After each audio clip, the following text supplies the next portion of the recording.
এখানে বসা অবস্থায় আপনারা কোনো গন্ধ পাচ্ছেন কিনা? আমি কিন্তু একটা গন্ধ পেয়েছি। এটা একটা সভ্য জনপদ, এটা আমার গর্বিত দেশের রাজধানী।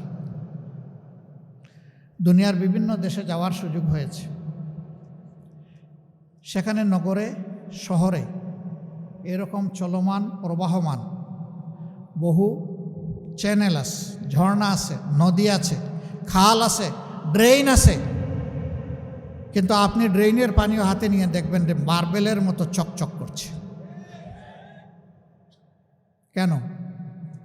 তারাও মানুষ, আমরাও মানুষ। আমরা কেন দুর্গন্ধের সঙ্গী হব? আমরা কেন পলিউটেড ওয়াটার স্ট্রিমের সঙ্গী হয়ে দুকে দুকে মরব? হাজার রোগ কেন আমাদের দেশে এই কারণে বাসা বাঁধবে? কপাল আমাদের এই জায়গায়। আমি বলেছিলাম আমাদের আল্লাহ অনেক সম্পদ দিয়েছেন।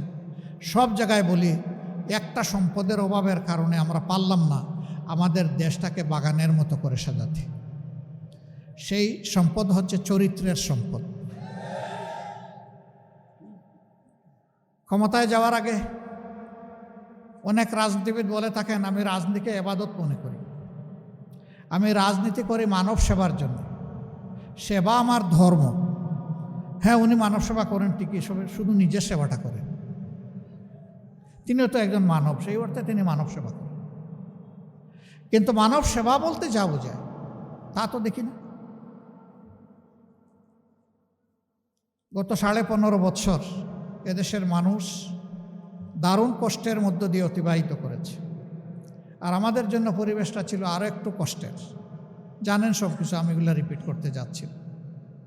আমাকে একবার একজন তদন্তকারী কর্মকর্তা রিমান্ডে আমাকে জিজ্ঞেস করছে যে আপনি কি একটু দয়া করে আপনার সর্বশেষ ঠিকানাটা বলবেন? আমি বললাম বলবো। সর্বশেষ ঠিকানা আশা করছি এটা আল্লাহর জান্নাত। কয় না না, দুনিয়ার ঠিকানা।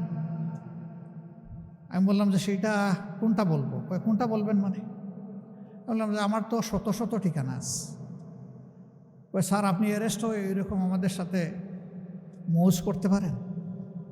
বললাম মোটেই আমি মৌজ করছি না। তাইলে কীভাবে বললেন যে শত শত ঠিকানা আছে? আপনি এত ধনী? বলে আপনি কল্পনা করতে পারবেন না আমি তার চেয়ে আল্লাহর মেহেরবানি বেশি ধনী। একটু বুঝিয়ে বলবেন? আমি বললাম অবশ্যই। এই যে আপনারা আর আপনাদের সরকার, আপনাদের কারণে কোনো বাড়িতে 1 রাত, কোনো বাড়িতে 2 রাত, কোনো বাড়িতে 3 রাত, কোনো বাড়িতে 1 সপ্তাহ, কোনো বাড়িতে 2 সপ্তাহ, এইরকম করে কেউই তো আমাদের বছরের পর বছর যাচ্ছে। এখন হিসাব পেয়েছেন যে আমাদের শত শত ঠিকানা কোথায়?